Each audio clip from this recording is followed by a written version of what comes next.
Do you think mistakes have been made? No, I think I'm going to come back to this report.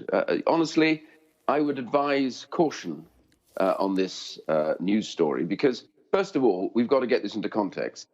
The reality about this was that the world did not realize the extent of the pandemic in China, because it is quite clear now that China suppressed and hid information for whatever reasons we may yet discover, and that the World Health Organization, which has serious questions to answer, did not tell the rest of the world that this was a pandemic that was more than likely to spread. With respect, Mr. Duncan Smith, let me interject there.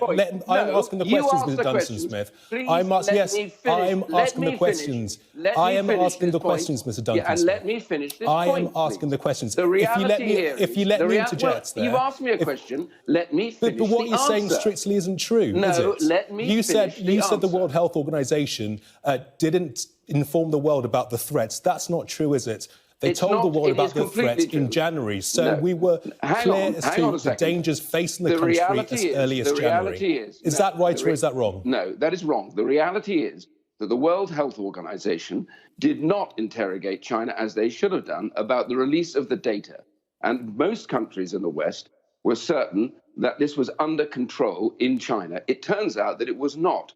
That is the biggest problem. The second bit about this, which is quite critical, is that right now, every single country in the world is looking for exactly the same equipment. PPE equipment is exactly the point. Every other country is much in the same boat. It's not as though the UK is suddenly isolated in this. Every other country is having to cope with what is an unprecedented pandemic. And the point I'm trying to make, where you're interrupting me, was that this is a process which the government is trying desperately to get on top of and has been since the beginning. There are questions, yes, that will be asked, but later on, not now. We have no idea who's leaking this information, whether they're disgruntled or not. We don't know. But the reality is, questions will be asked, but it's right to ask them once we've completed this process, got on top of this, and then managed to get the country back up and running.